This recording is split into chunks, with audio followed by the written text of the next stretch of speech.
بابا جان کو ایمرجنسی میں ہاسپٹل لے جایا گیا تھا۔ انہیں ہارٹ اٹیک آیا تھا۔ ڈاکٹر بہت کوششوں کے باوجود بھی انہیں نہیں بچا سکے تھے۔ دوراب کی دنیا ہی الٹ گئی تھی۔ پہلے لاڈ نخرے اٹھانے والا بھائی یوسف اور پھر محبت کرنے والا باپ، دونوں کو یکے بعد دیگرے کھو دیا تھا۔ اس کا دماغ معاف ہو چکا تھا۔ اسے کچھ سمجھ نہیں آ رہا تھا۔ تدفین کا سارا کام اسفند یار نے سنبھالا تھا۔ دوراب گمسم سال لوگوں کے درمیان بیٹھا تھا۔ وہ سفید کفن میں لپٹے باپ کے شفیق چہرے کو دیکھتے جا رہا تھا، جس باپ کو وہ بالکل صحت مند اپنی آنکھوں کے سامنے چلتا پھرتا چھوڑ کر گیا تھا۔ وہ بے جان وجود لیے ہمیشہ کے لیے نیند سو چکے تھے۔ پل بھر میں سے کیا ہو گیا تھا۔ مورے جان کو غشی کے دورے پڑ رہے تھے۔ زرش ان کے پاس ہاسپٹل میں تھی۔ زوفیشا اور زرگل گھر میں آئے مہمانوں کو دیکھ رہی تھی۔ بابا جان کی اچانک وفات نے سبھی کو غمزدہ کر دیا تھا۔ دوراب اٹھو، گھر چلو۔ اس نے آنسوؤں سے بھری آنکھیں اٹھا کر دیکھا اور اسفند کے چہرہ دیکھ کر اس کا ہاتھ بری طرح سے کندھے سے جھٹک دیا۔ تمہاری وجہ سے ہوا ہے یہ سب۔ تم جب بھی آتے تھے بابا جان کو اچھی بھلی باتیں سنا کر جاتے تھے۔ تمہاری باتیں، تمہارے طعنے کس طرح سے انہیں ہرٹ کرتے تھے تمہیں اندازہ ہے۔ تدفین کے بعد قبرستان میں اکا دکا لوگ تھے۔ دوراب کی بلند ترین غصیلی آواز سن کر متوجہ ہونے لگے تھے۔ دوراب آہستہ بولو، کیوں چار لوگوں میں تماشا بنا رہے ہو؟ گھر چلو، اسفند یار نے دھیمی آواز میں تنبیہ کی، مگر دوراب اس وقت صدمے سے گزر رہا تھا۔ اس کی بات پر اکڑ کر بولا، تمہیں مبارک ہو، وہ گھر میں جا رہا ہوں۔ وہ غصے سے اٹھ کر گاڑی لے کر چلا گیا۔ اسفند یار نے اسے جانے دیا۔ اس وقت دوراب بہت اپسیٹ تھا۔ اسے اس دکھ سے نکالنے میں وقت درکار تھا۔ زرگل جانتی تھی وہ زوفیشا کی قہر بھری نگاہوں کی زرد میں ہے۔ وہ جب سے آئی تھی زوفیشا مسلسل اسے آتے جاتے تنزیہ کھا جانے والی نگاہوں سے گھور رہی تھی۔ حالانکہ غصہ تو زرگل کو اس پر کرنا چاہیے تھا، اس کے شوہر کی دوسری بیوی تھی وہ، مگر زرگل کا بس نہیں چل رہا تھا کہ وہ اس نگاہوں سے دور ہو جائے۔ وہ خود بھی یہی رہنا چاہتی تھی، مگر مجبور تھی۔ جیسے ہی اسفند یار آیا وہ اس سے کہنے لگی، مجھے گھر جانا ہے، تم ڈرائیور سے کہو مجھے چھوڑ آئے۔ تم کچھ دن یہیں رہو گے؟ میں ڈرائیور سے کہہ دیتا ہوں ضروری سامان اور بچوں کو لے آئے، اور اوپر والا پورشن سیٹ کروا دیتا ہوں تمہارے لیے۔ مجھے یہاں نہیں رہنا اسفند، مجھے سمجھنے کی کوشش کرو، اس نے کانپتے ہوئے لہجے میں کہا۔ وہ اسے فورس نہیں کرنا چاہتی تھی کیونکہ وہ بھی مشکل دور سے گزر رہا تھا۔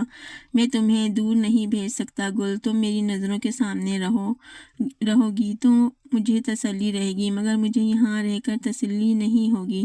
مجھے گھر جانا ہے، بس کچھ دن گل، جب تک میں یہاں ہوں۔ وہ آگے بڑھا اور اس کی پیشانی چوم کر کہتے ہوئے سارے اعتراضات مٹھی میں ملا دیے، تم جانتی ہو نا مورے جان کی طبیعت ٹھیک نہیں ہے، وہ ہاسپٹل میں ہے۔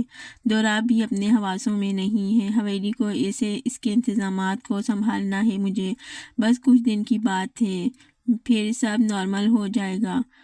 وہ رسان سے سمجھانے لگا تو زرگل کو اس کی پوزیشن کا احساس ہوا۔ ٹھیک ہے، اس نے ہولے سے کہا اور وہاں سے چلی گئی۔ زوفیشا دور سے ان دونوں کو کھا جانے والی نظروں سے دیکھ رہی تھی، مگر اسفند یار نے اسے سیریس نہ لیا۔ مورے جان کو ڈاکٹروں نے میڈیسن کے ذریعے سلا دیا تھا۔ زرش بھی کل رات سے یہیں تھی۔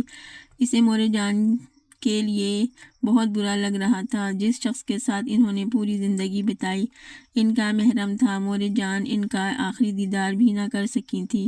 اسے اچانک دوراب کا خیال آیا تو بیگ سے سیل فون نکال کر روم سے باہر آ گئی۔ دوراب فون نہیں اٹھا رہا تھا۔ اسے سخت پریشانی ہو رہی تھی۔ اس نے اسفند یار کو کال کی تھی۔ اس نے بتایا وہ بابا جان کی تدفین کے بعد قبرستان سے سیدھا گاڑی لے کر پتہ نہیں کہاں چلا گیا ہے۔ اس کا فون بھی نہیں اٹھا رہا ہے۔ اس کے سن کر پریشان سے حواس باختہ ہو گئے۔ وہ بابا جان سے بہت اٹیچ تھا، یہ بات سب لوگ ہی جانتے تھے۔ ان کی اچانک موت اس کے لیے صدمے سے کم نہیں تھی۔ اس کی دعائیں رنگ لے آئیں اور دوراب نے بہت سی مسڈ کالز کے بعد فون اٹھا لیا تھا۔ دوراب، آپ کہاں ہیں؟ میں کتنی پریشان ہو رہی ہوں آپ کے لیے، آپ کو اندازہ بھی ہے؟ کہاں ہو تم؟ اس کی کرب میں ڈوبی ہوئی دھیمی آواز سنائی دی۔ میں تو ہاسپٹل میں ہوں، موری جان کے پاس۔ آپ کہاں ہیں؟ اس نے فکر مندی سے پوچھا۔ میں ٹھیک ہوں، تم فکر مت کرو، موری جان کا خیال رکھنا تم۔ اس نے اچانک فون بند کر دیا۔ Hello Dorab, hello Dorab. اس نے دوبارہ فون ٹرائی کیا تو فون سے سوئچ آف آ رہا تھا۔ اس نے تھک کر فون رکھا اور صوفے کی پشت سے ٹیک لگا لی۔ رات کے جانے کس پہر اس کی آنکھ کھلی تو دوراب اس کے کندھے پر سر رکھے نیم دراز تھا۔ وہ سیدھی ہوئی تو اس کی آنکھ کھل گئی۔ آپ ہاسپٹل کیوں چلے آئے؟ گھر چلے جاتے، اس نے آہستگی سے پوچھا۔ اگر تمہیں بھی میری موجودگی بھی اچھی نہیں لگ رہی تو یہاں سے بھی میں چلا جاتا ہوں۔ وہ ہر کسی سے ناراض لگ رہا تھا۔ نہیں، میں نے ایسا تو نہیں کہا۔ اس کی بکھری سی حالت دیکھ کر زرش کو بے حد ہمدردی محسوس ہوئی تھی۔ اسے اندازہ تھا دوراب کس تکلیف سے گزر رہا تھا۔ اس نے باپ جیسی نعمت جو کھویا تھا۔ کہاں جا رہے ہیں؟ وہ اٹھ کر جانے ہی لگا تو زرش نے اس کا بازو تھاما۔ تمہیں اس سے کیا؟ اس نے بے رخی سے ہاتھ چھڑایا۔ شاید یاد آ گیا تھا کہ وہ اس سے ناراض تھا۔ اب کم سے کم اس وقت تو ناراضگی نہ دکھائیں۔ دوراب نے بہت غصے سے مڑ کر دیکھا۔ جو بلیک دوپٹے کے حالے میں سے رویا ہوا چہرہ بہت غضب لگ رہا تھا۔ دوراب نے بے اختیار اس کے رخساروں پر بوسہ دیا۔ دوراب، ہم ہاسپٹل میں کھڑے ہیں۔ دوراب کی سماعتوں میں اس کی دھیمی آواز گھولنے لگی۔ وہ مدہوش سا اس کے لبوں پر جھکا تو زرش نے رخ موڑ لیا۔ ہم ہاسپٹل میں کھڑے ہیں، آپ کو اپنی عزت کا خیال نہیں ہے مگر مجھے ہے۔ دوراب نے سخت گرفت میں اس کا چہرہ موڑ کر اپنی جانب کیا تھا۔ چھوڑیں مجھے، پاگل تو نہیں ہو گئے آپ؟ اس نے مزاحمت کرتے ہوئے خود کو چھڑایا۔ ہاں، ایسا ہی سمجھو۔ دوراب کو اس کی غسیلی آنکھوں پر بے اختیار پیار آنے لگا۔ اس نے تھوڑی کو دبوچتے ہوئے اس کا منہ چوما تھا۔ اسی لمحے دروازہ کھول کر نرس اندر آئی تھی چیک اپ کے لیے۔ دوراب نے پیچھے سے اس کی کلائی مضبوطی سے تھامے ہوئی تھی۔ ہاتھ چھوڑیں میرا، شرم کریں، اس وقت آپ کو رومانس سوجھ رہا ہے؟ اس نے دبا دبا غراتے ہوئے کلائی چھڑانا چاہی۔ مجھے تو ہر وقت ہی سوجھتا ہے، بس تم ہی نہیں کرنے دیتی، دوراب نے کہتے ہوئے اس کی گردن سے لب میس کیے۔ اس نے سر تا پا لرز کر اسے تنبیہی نگاہوں سے گھورا تھا۔ ان کی کنڈیشن اسٹیبل ہے، آپ انہیں صبح تک گھر لے جا سکتے ہیں، مگر میک شور کہ انہیں کسی بھی قسم کی ٹینشن اور اسٹریس سے دور رکھیں۔ نرس ہدایت دے کر جا چکی تھی۔ آپ نے کھانا کھایا؟ مجھے بھوک نہیں ہے۔ وہ ایک دم سنجیدہ ہوا تھا۔ دیکھیں دوراب، بابا جان کی وفات ایک حادثہ تھا، آپ اسون بھائی کو بلیم مت کریں، وہ بھی مشکل وقت سے گزر رہے ہیں۔ وہ اس کی بات سن کر ایک دم سے آؤٹ ہوا تھا اور کمرے سے باہر نکلا تھا۔ زرش کو لگا اس نے غلط وقت پر بات کہہ دی ہے۔ وہ تیزی سے اس کے پیچھے گئی۔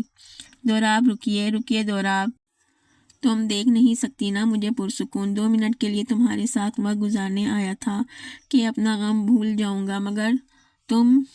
اس کی آنکھیں آتش فشاں کی مانند دہک رہی تھیں۔ نہیں دوراب، آپ غلط سمجھ رہے ہیں، میں تو بس آپ کو سمجھا رہی تھی۔ تم مجھے بیوقوف سمجھتی ہو زرش؟ وہ گرجا۔ زرش نے سہم کر اسے دیکھا۔ اس کے جانے کے بعد اس نے اپنا رکا سانس بحال کیا تھا۔ وہ اتنا ٹائم اس کے ساتھ گزارنے کے بعد بھی اس کے مزاج کو سمجھ نہیں پائی تھی کہ اسے کس بات پر غصہ آتا تھا، کس بات پر اس کا موڈ خراب ہوتا تھا۔ وہ کچھ بھی سمجھ نہیں پاتی تھی۔ دوراب خان بہت مشکل مزاج رکھتا تھا۔ موری جان کو اگلی صبح ڈسچارج کر دیا گیا تھا۔ دوراب کو پچھلے دنوں سے سخت بخار تھا۔ نہ وہ خود خیال رکھ رہا تھا، نہ ہی اسے اپنے قریب آنے دے رہا تھا۔ اس سے ناراض تھا، بلکہ وہ تو پوری دنیا سے ناراض تھا۔ بلا وجہ ملازموں سے الجھ پڑتا، عجیب چڑچڑا سا مزاج ہو گیا تھا۔ زرش تو اس کے موڈ سے ہی خائف رہتی تھی۔ دوراب، کہاں جا رہے ہو؟ ناشتہ کر کے جانا، اسفند یار نے اسے جاتے دیکھ کر روکا تھا۔ تم کون ہوتے ہو مجھے روکنے والے؟ کس نے حق دیا تمہیں؟ وہ اکڑ کر بولا۔ تمیز کے دائرے میں رہ کر بات کرو دوراب، میں تمہارا لحاظ کر رہا ہوں۔ اسفند یار کو اس کا گستاخ لہجہ بہت برا لگا تھا۔ تو مت کرو، کس نے کہا ہے تم میرا لحاظ کرو؟ خیر، اب تو تمہیں کسی کا بھی لحاظ نہیں ہوگا۔ اس گھر کے سرپرست اعلیٰ جو بن بیٹھے ہو تم، یہی چاہتے تھے نا، بابا جان کے بعد ان کی کل جائیداد پر قبضہ کرنا؟ دوراب، اسفند یار نے غصے سے بے قابو ہو کر اسے تھپڑ جڑ دیا۔ حویلی کے حقیر ملازموں اور مکینوں کے سامنے اسے بہت بے عزتی محسوس ہوئی تھی۔ تم دکھی ہو، میں سمجھتا ہوں، مگر اس کا ہرگز یہ مطلب نہیں ہے کہ تم اپنی فرسٹریشن مجھ پر نکالو۔